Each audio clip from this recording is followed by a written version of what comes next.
Howdy. Welcome to the Keiser Report. I'm Max Keiser with Stacy Herbert. And as we continue looking at the year in review and the year ahead, bringing in the all-star guests from all over the world, we've got a great one today, Stacy. It's Charles Hugh Smith of OfTwoMinds.com. Of course, he's an audience favorite here, but you could also support him, by the way, at his patreon.com/Charles Hugh Smith. And by the end of this episode, you'll definitely want to sign up there because you get some really great advice on and tips and cooking recipes, all sorts of things on how to survive what's coming. So Charles Hugh Smith, of course, welcome to 2022 and Keiser Report. The entropy is escalating. Decay is all around us, financially, economically, and culturally. But as you, Charles, are such a positive guy, we are going to focus on the positive here because for every end, there's a new beginning. So what can we look for as this old system, whatever you want to call it, neoliberalism, kleptocracy, neo-feudalism, kakistocracy, all that stuff that I just said over and over. So what do you think is ending and what could possibly begin if we choose to live that way? Well, that's a great question and topic. And here in 2022, I think there's a lot to look forward to. And I just want to start by saying that if things are different, people tend to respond that they're bad. In other words, something that we took for granted changed. Oh, that's horrible. And it's all like, well, wait a minute. That's not really the case. If we all use, say, less energy, that's not bad. It just means we have to adjust and we'll actually have a better life if we use less and get more out of what we do, both our labor and our resources and everything. So that's kind of my general view is we're going to have a better life if we adjust to what the planet can support. And if we take control of our political system again, which I think we are in the middle of a cultural revolution. And I don't think it's like the Chinese Cultural Revolution that had a lot of destructive capabilities there, a lot of destructive forces were unleashed. I think what we're looking at is a redefinition of wealth, which of course you guys are a big part of, a redefinition of wealth and a redefinition of the balance between capital and labor and political power, which I call agency, like control of your life and a say in public decisions. Right, control of labor is a great topic. And it seems like cyclically speaking and historically speaking, we see periods where capital is in control. We see periods where labor is in control. In the 1970s, labor had a big say in the economic decisions being made. The minimum wage was high. Labor unions were strong. Starting with Ronald Reagan, that started to unwind. Remember, he famously fired the air traffic controllers in the United States. So are you saying that we're entering into a cyclical period that's more pro-labor, where labor has leverage? Certainly in the lockdowns, Charles, labor has been able to exercise their collective bargaining a lot more effectively. And I think we have to look at a generational thing here. The boomers are retiring, and for all the younger generations, that's good riddance, which I totally understand. So the millennials, there's several movements here that are, I think, manifestations of this cultural shift in what's acceptable and what's no longer acceptable. And one of them is anti-work. Another one is slow living. Another one is that's been around a while is FIRE, financial independence, retire early. All of those are manifestations of a desire for some kind of lifestyle that is not working 40 years to pay your student loan debt and make billionaires richer. And so I think those are all indications that the millennial generation, which is as large as the boomer generation, is recalculating, these major issues, like what kind of life do I deserve? What kind of life do I want? What kind of agency, control over my life do I want? And what is wealth? Is it having a 401k that I've laboriously saved up for, 40 years that evaporates under inflation? No. And so I'm a big fan of social capital. We all know about financial wealth and various forms of that, but a big part of wealth is, who you know, and the pleasure and value you take in your social network and sharing and building value within your group as opposed to staring at your 401k. In Europe, gosh, almost 20 years ago now, we covered what was called the slow food movement in Italy. And it was a pretty substantial group of people who get together. And it was a response to fast food. All the fast food chains in America were expanding in Europe. You know, Starbucks made it into Italy at some point, the home of the espresso. And this was sacrilege at the time.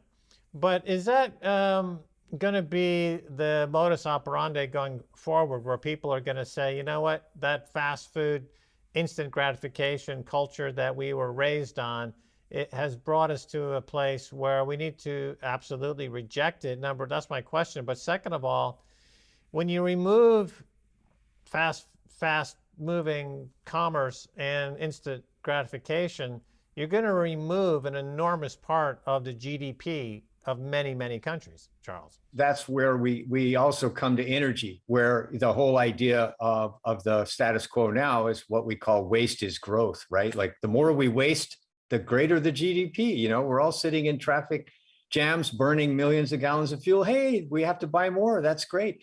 So waste is growth is out. And if that causes a quote depression and a decline in GDP, that's similar to a fever. In other words, that's the corrective phase of an unsustainable economy resetting to a level that is sustainable.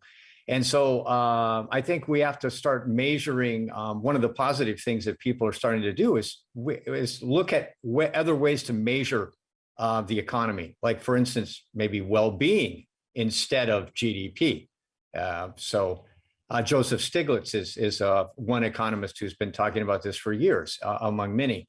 So I think we can start looking at different metrics, and that'll give us a different perspective and different kind of feedback about whether we're really improving life or if we're just, as Stacy said, decaying. Look at the metrics of overdose deaths for the last 12 months. It's 100,000 overdose deaths in America. It's been jumping by 20% a year for the last 2 years. So certainly the economy is not working for a certain group of people. I think they're probably, for the most part, called nowadays deplorable white supremacists, cis white males in middle America that used to have jobs at manufacturing plants and stuff like that. But, you know, there is this partisan divide developing as well within the United States. And it seems it's mostly coming down between the coastal and the flyover states and the educated and not the uneducated, but those who don't go to university and rack up a lot of debts.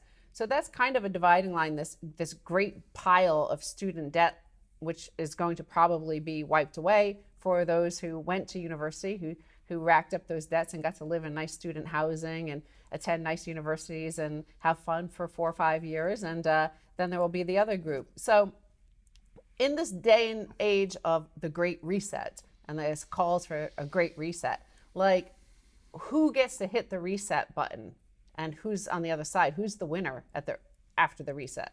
Well, that's a great question. And I'm going to refer to historian Peter Turchin, who I've often mentioned, as a guy that talks about cycles that Max referred to, that these long cycles, where in Turchin's view, people find reasons to cooperate and in an integrative stage, and then they find reasons to not cooperate in a disintegrative stage. And clearly we're in that disintegrative stage. And so I think the process that we want to encourage is to find reasons to cooperate despite our many differences in politics, in regional concerns.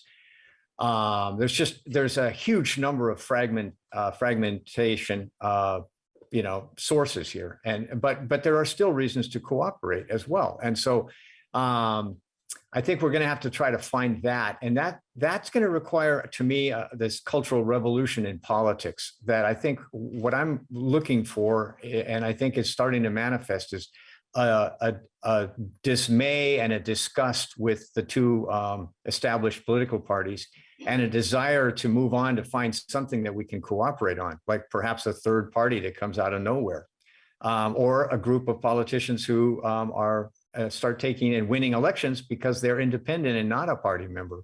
So I think there is common ground, but it's being lost in all the fragmentation. But if you take a local community, that's where things start happening. So I kind of look at, where's this cultural revolution I'm talking about starting? It tends to start at the lowest level of the economy, not the highest level with, the lobbyists, giving billions to politicians. No, that's not where the reform's going to come from. It comes from the local communities re-electing or electing leaders who are not partisan, who really want to find common ground. Right. Well, this is an argument against censorship, because when you have a lot of censorship, you end up developing a monoculture, which happened during the Chinese Cultural Revolution. This is not what we're talking about.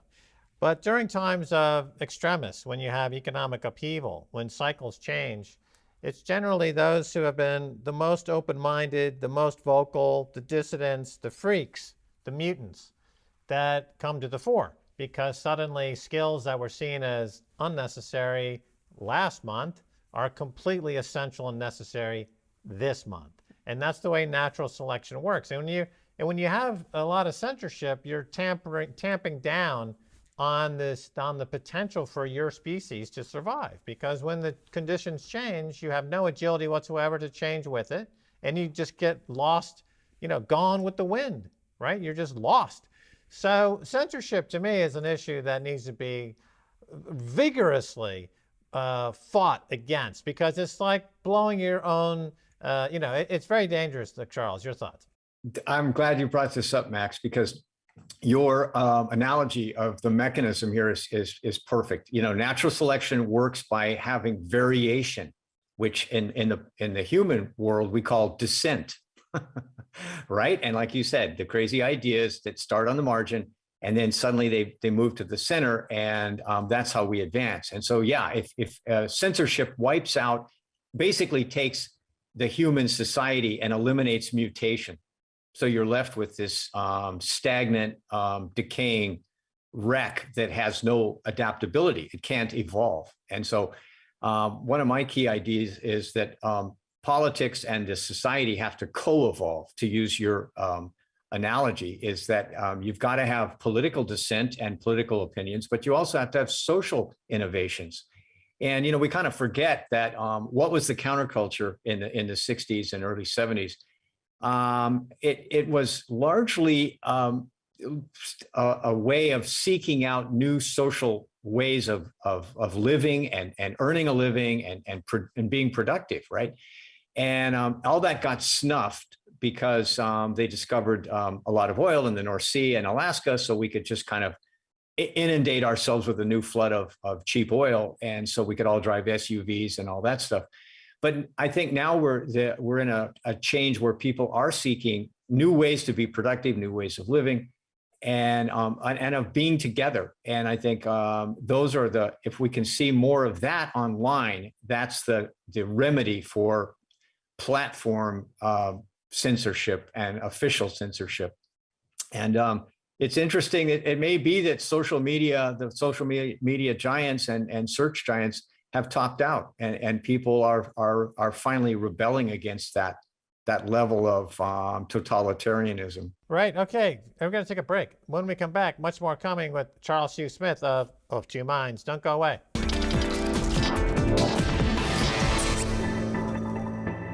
Welcome back to the Keiser Report special year-end extravaganza with the best of the best. Today we're featuring Charles Hugh Smith. His website is called OfTwoMinds. In that website, you can find my recipe for macadamia nut souffle.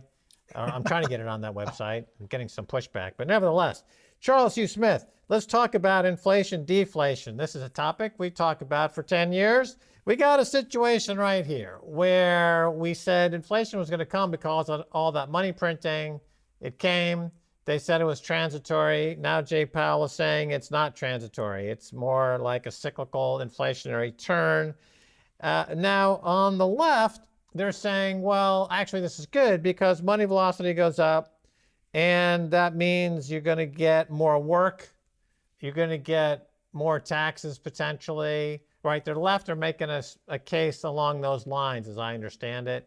Where are your thoughts on this? Well, it's a great topic, and I believe that as we were discussing in the first segment about cycles, this is a classic cycle, right? That there's low inflation for decades, and then there's high inflation, and that is a problem because it impoverishes the bottom 90%. The bottom, the top 10% that own capital and businesses, they can jack up their prices and keep well ahead of inflation. The bottom 90% who rely on their labor for their livelihood are impoverished by inflation, because no matter how much your wage goes up, inflation is always higher, right? And so now there's a dynamic that they were able to tamp down the inflation in the 70s by raising interest rates and basically creating a recession to suppress economic activity and get a handle on inflation. But now there's so much debt in the system, that's not possible. So they're really trapped here. And so those of us, without hundreds of millions laying around, what do we do? And obviously, I think that just printing money is not going to solve anything. That's the MMT, modern monetary theory. There's a lot of people that are ardent believers of that, but that doesn't hold up to common sense. If you create trillions more in money supply and the supply of goods and services is still stagnant, well, then all those goods and services, you're simply adding a zero to the price. So that's not a solution. And labor, as we discussed, is finally getting a political toehold here, to where at least they can maybe keep, if not losing ground at a lesser rate. In other words, labor prices have to go up for people to survive, but that's really not a solution either. So what do? I think the solution is you have to look at a different kind of lifestyle that's not based on debt. And look at a lifestyle that's less dependent on global supply chains and corporate supply chains. And in other words, reduce your exposure to the sources of inflation. Well, let's look at these lifestyles, because one thing I have noticed is that, Max and I work in online media and content creation and stuff. So we've always had a different sort of lifestyle. But my gosh, we go out any time of the day, 24, most all day long. It's a rush hour.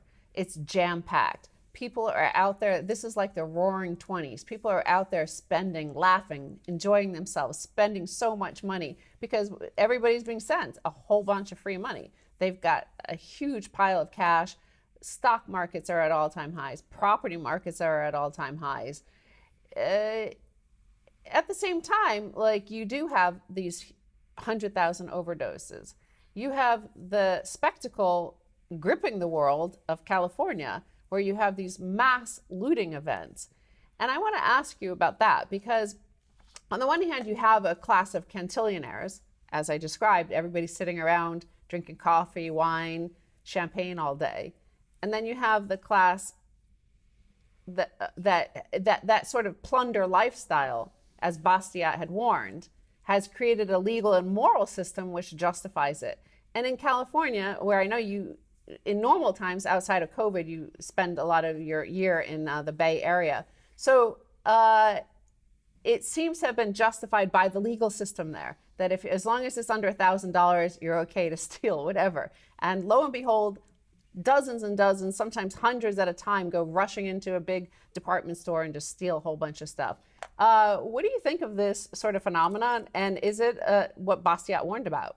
Yeah, I think absolutely that if you control the source of money and credit, then you can plunder everyone below you without regard. And I think that the key dynamic here, in my view, is wealth and income inequality, which we know has been soaring for years and is actually accelerated. It's practically in a parabolic curve.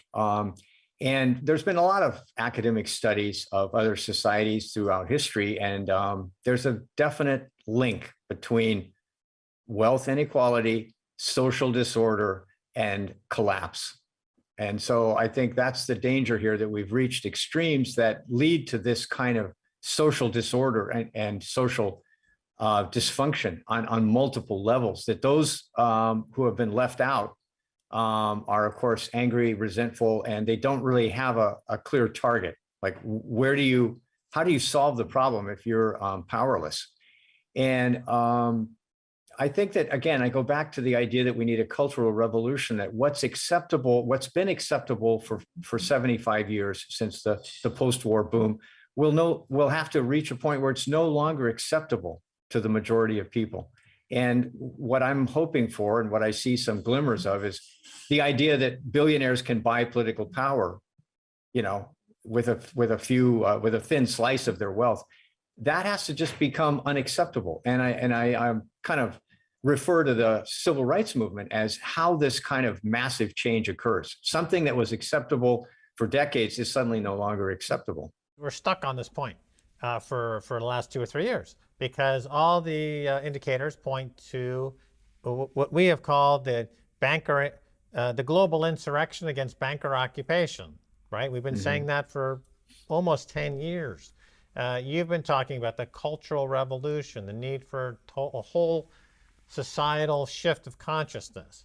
What we know economically is that we went from, as recently as a year ago, policymakers talking about deflation because they were hoarding all the money and buying assets, and everyone else was living in austerity.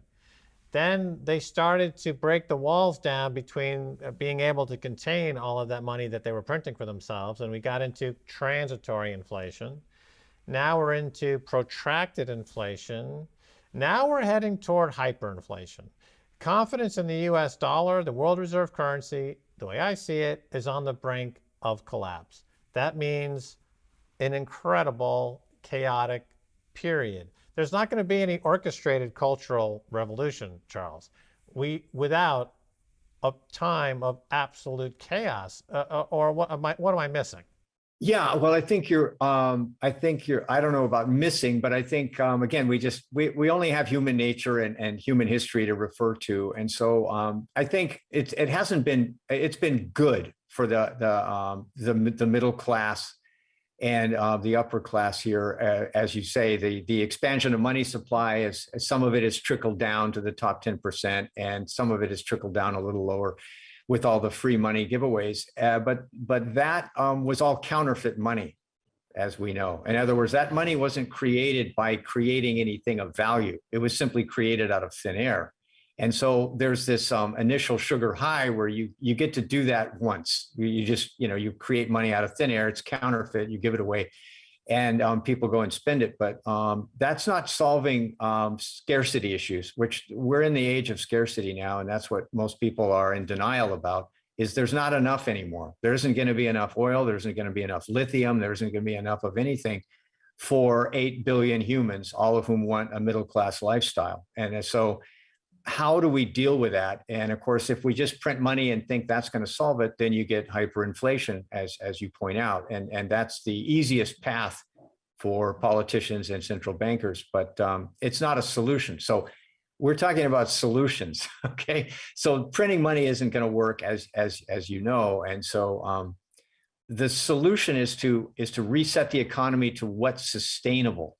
And I think, actually, I think that's going to probably require a complete rebalancing of this wealth and income inequality. Now, and everybody thinks that's impossible, but these bubbles will pop.